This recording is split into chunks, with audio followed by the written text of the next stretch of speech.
السلام علیکم.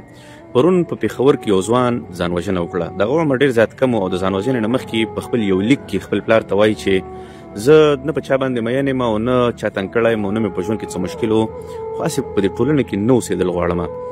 قدرمن ورونو، د دې نه یو څو ورځې مخکې په سعودي کې په ریاض کې همدغسې یو ځوان ځان وواژه.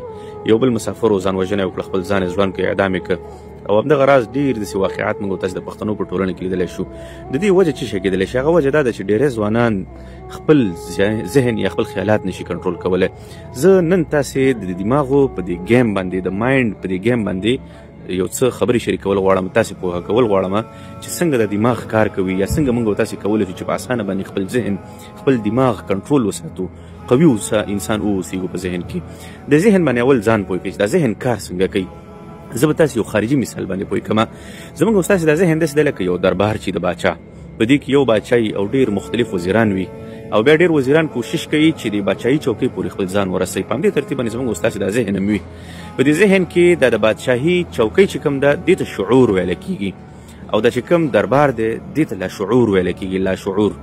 او دا چې کوم وزیران دي دا احساسات دي، لکه مثال د خوشحالۍ وزیر، د خفګان وزیر، د ناامیدۍ وزیر، یا مثال د خبرې د امید وزیر، یا د زړه تنګون وزیر. داسې مختلف قسمه احساسات په دې زموږ ستاسې په دې ذهن کې شامل دي. اول نمبر باندې زه راځم د شعور او لاشعور ته. په دې باندې تاسو ځان پوهېږئ، دا به ستاسې په ژوند کې تاسو سره ډېره مرسته وکړي په ډېرو کارونو کې. شعور چې شته وي، لاشعور چې شته وایي.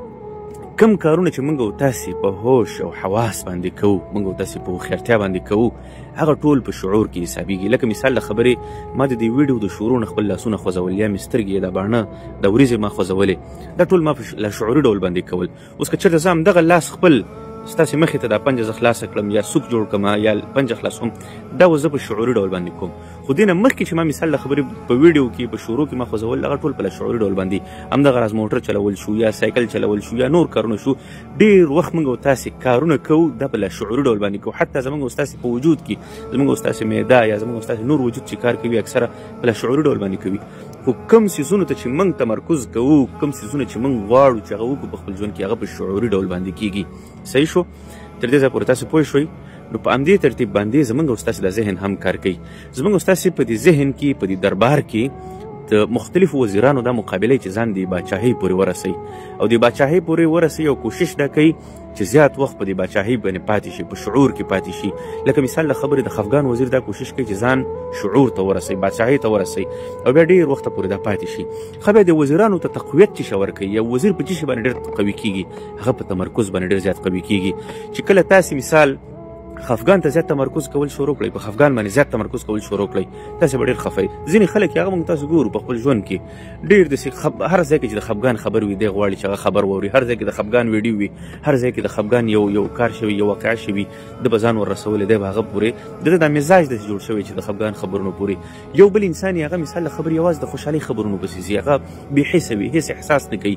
هغه بس هر ځای کې خنداګانې، هر ځای کې هغه خپلې بړزکې وهي، هر ځای کې چې د ځان خوشحالۍ احساس کوي، نه مړی ګوري، نه خفګان ګوري، نه خوشحالي ګوري، نه موقعیت ګوري.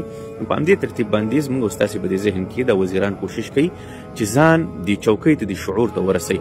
نو چې کله د یو انسان په ذهن کې د ناامیدي وزیر دې چوکۍ پورې ځان ورسوي او په دې شعور کې پاتې شي، نو دا قوي کېږي. بیا انسان چې د خپل ځان ته، خپل ناامیدي کې وخت تېروي، او همدې ناامیدي باندې زیات تمرکز کوي چې زه ناامیده یم، او دا داسې د ژوند هم تباه دی، او خلک هم تباه دي، او خلک هم چې د مثال د خبرې زما په خلاف باندې دي، او ټولنه هم زما په خلاف باندې ده، حالات هم زما په خلاف باندې دي، او زه د دې ټولنې دپاره نامساعد یم، او په دې کې خو هېڅ خیر نشته دی، هېڅ په دې کې برکت نشته دی، هېڅ دا خو ټول منفي وي.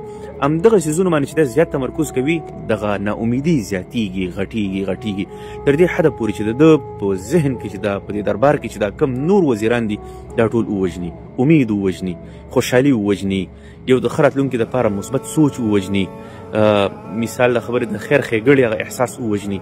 نو دغه ټول احساسات چې دغه شي د ده په ذهن باندې بیا دغه ناامیدي ولکه وکړي، باچاهي به کوي، او تر دې حده پورې به باچاهي کوي چې دا انسان بیا تیاره خوښوي، رڼاګانې نه خوښېږي.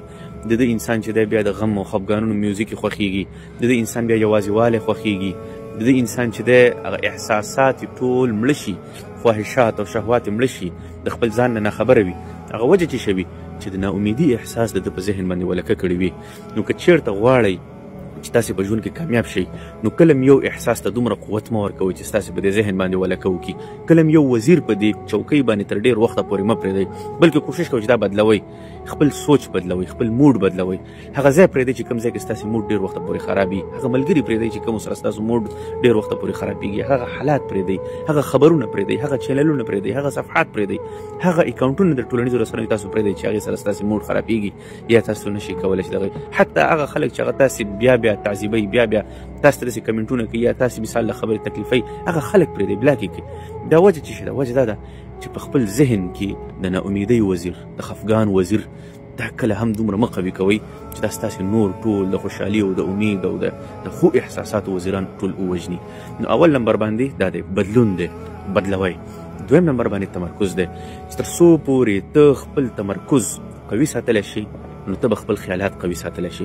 چې تر څو پورې ته په خپل تمرکز باندې کنټرول کولی شي ته په خپلو خیالاتو باندې کنټرول کولی شي. ډېر خلک یې هغه ماضي خیالات په ذهن کې راولي، ډېر خلک وي چې هغه په ماضي کې ورسره یو واقعه شوي، یو خفګان شوی دی، وایي چې واله ما سره فلانکي وخت کې داسې شوي دي، فلانکي را سره داسې کړي دي، فلانکي را سره داسې کړي دي.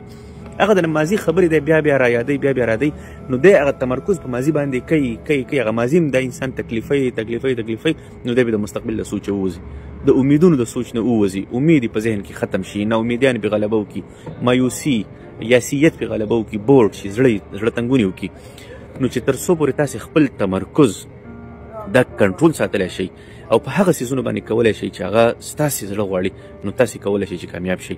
بله خبره دا ده چې دا تمرکز او دا ذهن چې بدلول، خیالات چینج کول، بدلول، دا تمرین غواړي. لکه څنګه چې ټول وجود د پاره لکه مثال که تاسې ښه بالر جوړېدل غواړئ باید چې تاسې بیا تمرین وکړئ. همدغه راز دا ذهن هم دی که چېرته تاسو غواړئ چې دا خپل فوکس، دا خپل تمرکز په خپل کنټرول کې وساتئ نو ته به په دې باندې بیا تمرین کې مثال ذهن به دې ویسي هغه واقعاتو طرف ته چې تا خفه کوي دې بیرته ذهن راول اعوذ بالله وایي چې زه نه غواړم دا خیالات وکړم، بیرته راشه ښو طرف ته. ذهن به دې مثال د خبرې غواړي چې تا یو داسې ځای طرف ته به دې وځي، یو چا غیبت طرف ته به دې بوځي، یو چا درته غلطه خبره کړې وي هغه طرف ته به ستا ذهن بوځي، ته به بیرته بیا دا ذهن چې دی دا تمرکز چې دی دا به بیرته بیا ښه طرف ته راولي. تر څو پورې چې تاسې د خپل تمرکز کنټرول کولو دپاره تمرین کوئ ورځ تر بله به ستاسې په خپل تمرکز باندې قوت او ګرفت زیاتیږي. چې کله مو په دې باندې ګرفت کنټرول شو، سل په سلو کې شو، نو بیا چې د څه په باره کې تاسې غواړئ د هغه په باره کې به تاسې سوچ کولی شئ. بیا به تاسې ته اضافي خیالات نه درځي، بیا به تاسې چې د اضافي نه مجروحه کېږئ په خپلو خیالاتو کې، بیا به د خفګانونو نه تاسې په خپل لاس باندې ځان ساتلی شئ، په لوی لاس باندې ځان ساتلی شئ.